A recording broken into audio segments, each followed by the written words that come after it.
Peregrinos de Cristo presenta la Sagrada Escritura, un viaje al corazón de la Biblia, con Carlos Martín y Sasa Puerta. Somos peregrinos de Cristo. En el nombre del Padre, del Hijo y del Espíritu Santo. Amén. Qué reconfortante es, Señor, reencontrarnos en el diálogo permanente contigo. Enséñanos, oh Dios, a buscar y encontrar en tu voz el camino correcto de nuestra trascendencia. Amén. Hola, peregrinos de Cristo. Sean todos como siempre bienvenidos a nuestro encuentro semanal con la Sagrada Escritura para continuar nuestro viaje al corazón de la Biblia en el Antiguo Testamento. Con ustedes Carlos Martín y Sasa Puerta, laico defectuosamente al servicio del Señor. Bueno, en nuestro encuentro anterior tuvimos mucha actividad. Empezamos retomando el diálogo en el manantial entre Dios y Agar y apreciábamos cómo tomaba protagonismo en la Sagrada Escritura el principio, además de la palabra divina, cuando Dios le hace a Agar la misma promesa de descendencia que le hizo a Abraham, también de la palabra, de la inevitable palabra humana, cuando se excluye de esa promesa la posesión de la tierra y se pone a unos como servidores de los otros y por lo tanto a los otros como señores de los unos. Con lo cual vimos que es claramente violado el principio de justicia de Dios, que es justamente lo que nos permite establecer el protagonismo de la palabra o la mano humana en este fragmento del relato. Y además alcanzamos a notar también un gran asomo de machismo, puesto que la parte perjudicada fue la correspondiente a la matriarca Agar, mientras que la parte beneficiada fue la del patriarca Abraham. Y concluíamos, obviamente, que todo aquello pasaba por el meridiano del tener y del poder, que son los dos grandes enemigos del hombre.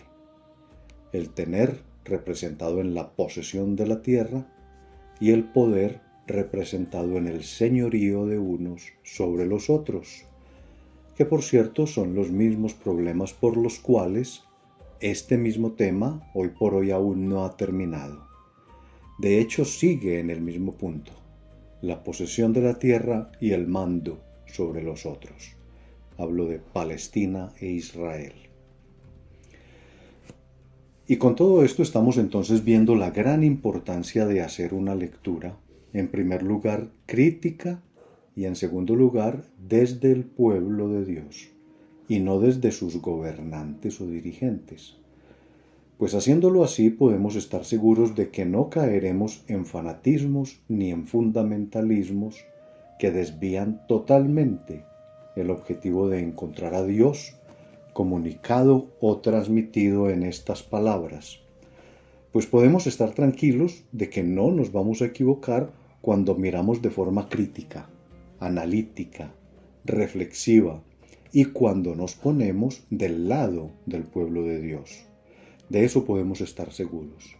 Entonces, como lo he repetido en tantas ocasiones, procuremos practicar siempre la lectura crítica y popular de la Sagrada Escritura, y así dificilísimamente podremos equivocarnos, mientras que una lectura literalista y aristocrática casi sin duda y sin excepción conduce al error.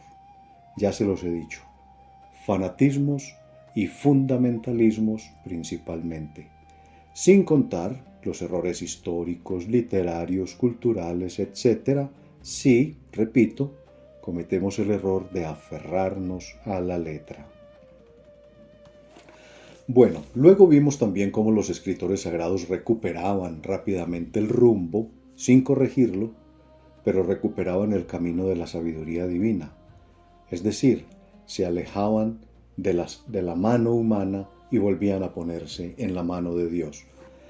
Le dejaban tomar la palabra nuevamente a Dios y dejan claro que ese deseo que ellos, los escritores sagrados y no Dios, dejaron implícito de querer privilegiar a unos, a los de su pueblo, el pueblo hebreo, los de su religión futura, pero que ellos al momento de escribir ya la tenían y la practicaban, el judaísmo, es decir, privilegiar a Abraham y a Sarai, y al futuro Isaac, por supuesto, por encima de Agar y el ya muy próximo a nacer, el primogénito Ismael, es decir, a Agar la extranjera, la esclava, la negra y la de otra futura religión, y su hijo, que lo consideraban el no pura sangre, por decirlo de algún modo.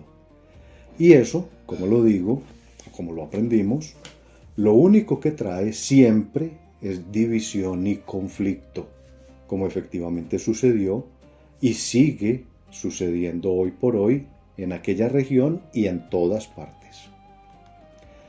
Vimos luego algo muy bonito cuando Dios toma posesión del aún no nacido Ismael, a quien Dios le pone su nombre, lo cual aprendimos que indica que es pertenencia de Dios. Dios se apropia de él, pues solo se le pone nombre a lo que nos pertenece. Y qué bueno este mensaje para nosotros, a quienes nos han transmitido, metido en la cabeza, un absurdo rechazo hacia los ismaelitas o musulmanes, para ver si algún día logramos deshacernos de ese error infundido y logramos también entender que para Dios es tan importante Ismael y los musulmanes como Isaac y los judeocristianos. Y además el hermoso nombre que le puso, Ismael, que ya aprendimos su significado. Dios escucha o Dios ha escuchado. Como escucha siempre Dios a sus hijos por debajeados. Claro que sí, claro que los escucha. Bueno, y claro que ese Dios escucha también implica que Ismael es la respuesta de Dios al escuchar la súplica de Abraham por tener descendencia. Ismael es esa respuesta, aunque a nosotros han tratado de decirnos que no, pero sí lo es, claro que lo es. Luego, refiriéndose a Ismael, los escritores sagrados, conscientes de las consecuencias inevitables que traerá la ambición y codicia de poner a unos por encima de los otros, rompiendo así el orden, la armonía y el equilibrio de Dios, nos dicen que Ismael, más que un hombre, será como un asno salvaje, porque lo han relegado a vivir al margen del territorio, obviamente, separado de sus hermanos y no solo separado de ellos, sino sometido a ellos. Por eso es que los escritores sagrados nos dicen que vivirá enfrentado a sus hermanos dando patadas como un asno salvaje. Y es exactamente lo que hemos visto y estamos viendo en todos los conflictos del mundo. Asnos salvajes protestando y pateando por las injusticias de los que siempre se han creído con derecho a ser y a tener más que los demás, como en este caso los descendientes de Isaac. Agar, luego de sentir la experiencia de Dios, de sentirse refrescada y reconfortada en el manantial de Dios, ojo con toda esa simbología, protegida, aceptada y acogida por Dios, un Dios que no cambió por arte de magia las tristes circunstancias en las cuales ella vivía, pero que sí la fortaleció para que pudiera afrontar ese mundo hostil. Entonces ella pudo decir: tú eres el Roy, el Dios que me ve y que se hace visible. Y entonces Agar se va con el mismo problema, pero con la certeza de haber visto a Dios y de haber sido vista por Dios, que ese es el gran mensaje, la gran enseñanza que nos quieren transmitir los escritores sagrados. Y pasamos luego por un interesante paralelo que tiene que ver con el nombre del lugar donde los escritores sagrados ubican esta escena. Y dijimos que es el mismo lugar donde 600 años después, durante el Éxodo y al mando de Moisés, el pueblo hebreo perdió la fe. Dejó de poner su confianza en Dios. Dejó de creerle a Dios. Se acobardaron y estuvieron frenados ahí durante 38 años a todo el frente de la tierra prometida, pero sin ser capaces de entrar en ella. Y algo muy parecido le estaba pasando también a Agar unos 600 años antes. Pero Dios fue a buscarla, a encontrarla y a rescatarla en ese mismo lugar emblemático del atranque, de la parálisis, de la derrota, ese lugar llamado Cades Barnea, en el cual se encontrará el pueblo hebreo unos 600 años después. Y de ahí Dios la sacó, y por eso también el manantial o el pozo tiene un nombre, Lahai Roi, pozo del viviente que me ve. Para finalmente llegar al desenlace de todo, que es el nacimiento de Ismael, y cómo Abraham, según las tradiciones de aquel pueblo, le puso al niño el nombre que Dios mandó. Y esto ya nos habla de una acogida a Ismael, al pequeño, al neonato Ismael y a su madre por parte de Abraham y su casa. Lo cual, sumado a que Sarai ha desaparecido de la escena desde hace mucho rato, deja ver una transformación valiosa en Abraham, que seguramente Dios valorará, y de quien se nos informa su edad. Se nos dice que la edad de Abraham eran 86 años, que dijimos que será un dato importante, pero en el capítulo que iniciaremos hoy. Entonces, ahora sí, podemos continuar con nuestra lectura y reflexión del libro del Génesis. Ahora pasamos entonces al capítulo 17 y los versículos 1 y 2. Escuchemos. Del libro del Génesis. Cuando Abraham tenía 99 años, el Señor se le apareció y le dijo: Yo soy el Dios Todopoderoso. Camina en mi presencia y sé irreprochable. Yo haré una alianza contigo y te daré una descendencia muy numerosa. Palabra de Dios. Te alabamos, Señor. Bueno, desde el encuentro anterior, finalizando el capítulo 16, habíamos dicho que la edad de Abraham allí mencionada, que eran 86 años, iba a adquirir importancia en este capítulo 17, donde, como acabamos de escuchar, lo primero que se nos dice es que Abraham ahora tiene 99 años. Eso significa que han transcurrido 13 años. Y por lógica, si Abraham tenía 86 al terminar el capítulo 16, que era el momento en que acababa de nacer Ismael, entonces eso también significa que Ismael ahora tiene 13 años, como nos lo dirá explícitamente el texto más adelante. Y resulta que esta es una edad muy importante para los varones como Ismael en todas aquellas culturas mediterráneas y mesopotámicas, incluida la judía, aunque recordemos que aún no son judíos. Ya más adelantico comentaremos un poco más al respecto. Pues los 13 años se consideraba la mayoría de edad del varón. Es el momento en que un varón adquiere todos los derechos y obligaciones de un adulto judío, incluido el cumplimiento de los mandamientos, usar indumentaria ritual, participar en los servicios de la sinagoga, dirigir la oración, servir como lector de la Torá, entre otras cosas. Y ese momento amerita una ceremonia o una celebración especial que se llama el Bar Mitzvah, que traduce hijo del mandamiento, justamente porque ya está obligado a cumplir y a responder por los mandamientos. Y les recuerdo que para los judíos no son 10 mandamientos, sino 613, 248 obligaciones y 365 prohibiciones. Por lo tanto, creo que todos entendemos la razón por la cual los escritores sagrados ubican esta parte del relato, este momento de la vida de Ismael, en este momento de la vida de Ismael, cuando ya tiene uso claro de razón, cuando ya tiene criterio, cuando es tomador de decisiones, etc. Todo eso por un lado.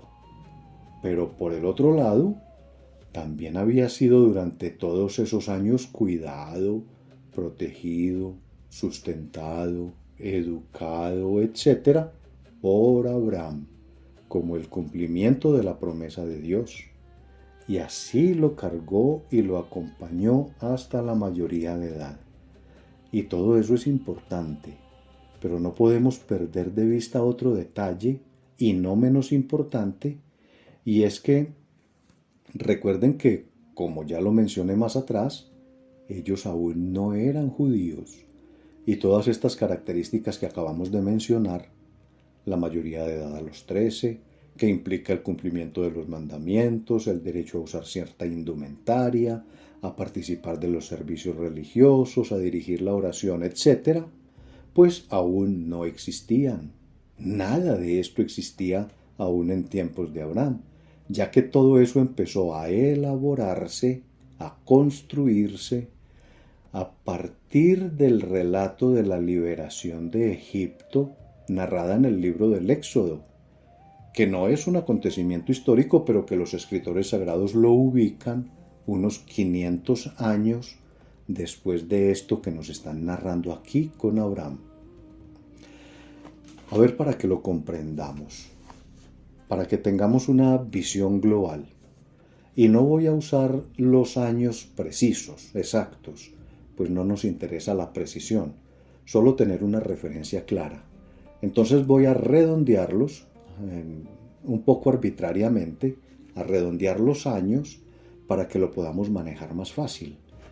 Ya si alguno quiere ir a investigar los años exactos en que sucedieron todos estos acontecimientos o en los cuales están ubicados estos acontecimientos, pues magnífico. Pero por ahora no nos interesa ni es necesaria la precisión, sino la facilidad de ubicación y comprensión. Entonces miren, tenemos a Abraham 2000 años antes de Cristo. Y tenemos el Éxodo, que es cuando el pueblo hebreo empieza a adquirir su identidad como pueblo y como fe, 1500 años antes de Cristo. Abraham 2000 antes de Cristo, el Éxodo 1500 antes de Cristo. Ya entre esos dos hay una diferencia de 500 años. O sea, Abraham no podía hacer cosas que se van a instituir 500 años después en el Éxodo, ¿cierto? Espero estar siendo claro. Y como si todo esto fuera poco, resulta que los escritores sagrados estaban escribiendo todo este relato de Abraham después del exilio en Babilonia, o sea, unos 500 años antes de Cristo, es decir, 1000 años después del Éxodo y 1500 después de Abraham. ¿Sí me siguieron? ¿Sí están ubicados? Espero que sí. Espero que con esto ustedes se ubiquen en el tiempo y en el espacio bíblico y se den cuenta de que hay acontecimientos futuros que están participando de relatos antiguos. Y eso no es un error ni le resta validez a la experiencia de Dios relatada en la Sagrada Escritura. Pues ya lo hemos dicho muchas veces, que la Biblia no es un documento histórico ni científico, ni quiere serlo. Esto ya lo conocemos, pero hay que repetirlo y tenemos que aprender a identificarlo. Aquí, por ejemplo, ¿qué es lo que nos transmite el relato? Pues que Ismael es un hijo con todas las de la ley. Ya veremos que un poco más adelante va a entrar a tomar protagonismo nuevamente la palabra humana en el relato del injusto acontecer humano en el devenir de los acontecimientos y obviamente todo se va a volver a desordenar.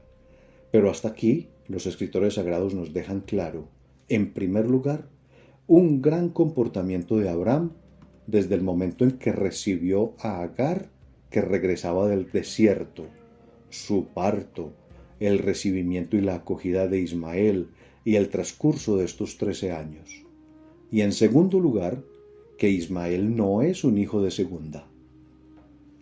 Y el primero en acogerlo y tomarlo para sí fue Dios mismo en el desierto. ¿Lo recuerdan? Cuando le puso el nombre y levantó a su madre. Bueno, y luego el mismo Abraham también lo acogió, como ya lo dijimos. De manera que hasta aquí todo está en el orden que Dios volvió a imprimirle al desorden causado por nosotros. Y que lo volveremos a causar, como ya lo vamos a ver, y como lo seguiremos causando o lo seguimos causando hoy por hoy. Caray, casi se nos va todo el encuentro de hoy en solo medio versículo, solo leyendo la edad de Abraham. Pues por lo menos terminemos este versículo 1 y veamos si alcanzamos a llegar al 2. Y este versículo 1 continúa diciéndonos que cuando Abraham tenía esa edad, y por supuesto, con todo lo que ello implica y que ya comentamos, entonces nos dice el texto que se le apareció el Señor, y creo que ya nosotros sabemos leer muy bien esa aparición como un acto de oración y de fe y no como un acontecimiento físico. Ya más atrás los escritores sagrados nos han dejado claras las diferentes experiencias de comunicación o de contacto con Dios que tenía Abraham, pues nos han relatado la presencia de Dios frente a Abraham, o sea, frente a nosotros, a través de sueños, de visiones, y ahora no lo especifican para incluirnos con la experiencia de Dios a través de la oración, que es la forma más frecuente que tenemos de encuentro con Él. Y Dios lo primero que hace es identificarse. Y eso pareciera absurdo, ¿cierto? Pues ¿con quién más podría hablar yo en oración? Pues el mensaje es justamente ese, que tengamos cuidado con quién estamos hablando en nuestra oración. ¿Quién sabe con quién será? Entonces sepamos que Dios siempre se deja identificar. Pero aquí, con el contenido de la oración o diálogo que Abraham va a tener con Dios, también nos va a quedar claro que nosotros podemos distorsionar fácilmente el contenido y el sentido de la voz de Dios. Y por eso es que es importante para los escritores sagrados identificar a Dios. Que sepamos que es Dios el que habla. Y aquí lo identifican valiéndose de otro detalle que aún no existía. Miren qué curioso cómo siguen apareciendo todos estos detalles. Y es que en el texto que leímos dice, yo soy el Dios Todopoderoso. Así es como se identifica. Y aunque con el solo yo soy hubiera sido suficiente, por una razón que estudiaremos mucho más adelante y en la cual no puedo ni debo detenerme ahora porque nos alargaríamos mucho, pero ya llegará su momento y lo entenderemos en ese momento. Porque ahora eso no es importante además, sino que lo importante en este momento es la otra parte, no el yo soy, que como les digo lo aprenderemos, lo estudiaremos más adelante, sino el Dios Todopoderoso. Pero es que eso ya está traducido. En el original hebreo no dice eso, porque según una tradición muy posterior, por eso digo que miren cómo vuelven a aparecer detalles futuros en relatos antiguos. Según una tradición muy posterior, no se puede mencionar el nombre de Dios. El nombre de Dios, recuerden que el nombre de Dios es Yahvé o YHVH, el tetragrama sagrado, que fue el nombre con el cual se identificó Dios ante Moisés en aquella escena de la zarza ardiente, pero unos 500 años después, ¿cierto? Eso va a ser mucho después. Y es esa la razón por la cual a Dios lo llaman con diferentes nombres en la Biblia, sencillamente porque no se podía decir su nombre. Y la razón de no pronunciar el nombre de Dios también la explicaremos cuando lleguemos a ese punto, que será más adelante, porque ahora nos extenderíamos mucho. Entonces, el apelativo con el cual los escritores sagrados, que ya sí vivían y escribían en tiempos en los cuales ya existía esa prohibición, llaman a Dios, no es Yahvé, sino El Shaddai. El texto original no dice Dios Todopoderoso, el texto original dice El Shaddai, que es la expresión que ellos usaban para referirse a ese Dios Todopoderoso, pero sin decirle Dios Todopoderoso, sin decirle Dios, porque estaba prohibido. Como otra, seguramente lo recordarán porque está muy reciente, la vimos apenas en nuestro encuentro anterior, otra de esas formas como era llamado Dios, que les dije incluso que es la que a mí personalmente más me gusta, El Roi, el Dios que me ve, que esa fue la forma como Agar llamó a Dios en el manantial en medio del desierto. Y así como esos dos, el Shaddai y el Roi, también hay muchos otros apelativos más con los cuales Dios es nombrado o es llamado dentro de la Sagrada Escritura para no decirle Dios, porque estaba prohibido decir el nombre de Dios.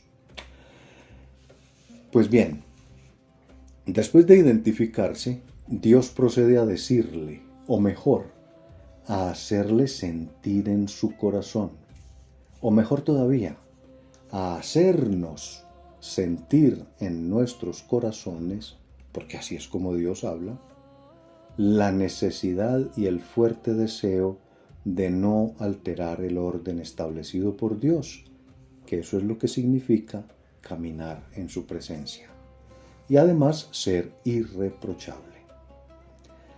Y eso lo ofrece a Abraham como propiciación de su anhelo de dejar huella. Dejar huella, eso es lo que significa descendencia o hijos. Saquémonos de la cabeza de una vez por todas y definitivamente que lo que Abraham quería era llenarse de peladitos. Todo eso viene con la vida, naturalmente, pero lo que Abraham realmente quería dejar era trascendencia, dejar un legado. Y eso es entonces el propósito de Abraham pidiendo o deseando descendencia, huellas para la posteridad. Solo que los escritores sagrados ponen las palabras no en boca de Abraham, sino en boca de Dios.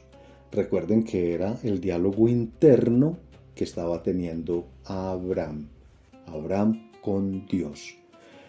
Y que por eso es que Dios, por tercera vez, recuerden que esto ya se ha repetido en varias ocasiones, ahora por tercera vez ya le repite la misma promesa, como si a Dios se le olvidara.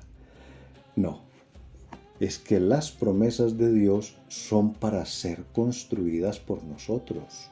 No son trucos de magia que Dios hace aparecer, no. Son construcciones que nosotros mismos debemos elaborar. Dios que nos da la fuerza, el poder, la capacidad, la decisión, todas estas cosas. Pero todo eso tiene que ser hecho por nosotros. Entonces, reencontrarnos con la armonía que da seguir el orden establecido por Dios y con todos nuestros sueños, anhelos e ilusiones vivos, nosotros, los Abraham peregrinos de hoy, nos encontraremos de nuevo aquí en una semana para seguir buscando la trascendencia de nuestras vidas y para seguir descubriendo qué más misterios tiene Dios para revelarnos. Hasta entonces, peregrinos de Cristo, gloria al Padre, gloria al Hijo y gloria al Espíritu Santo.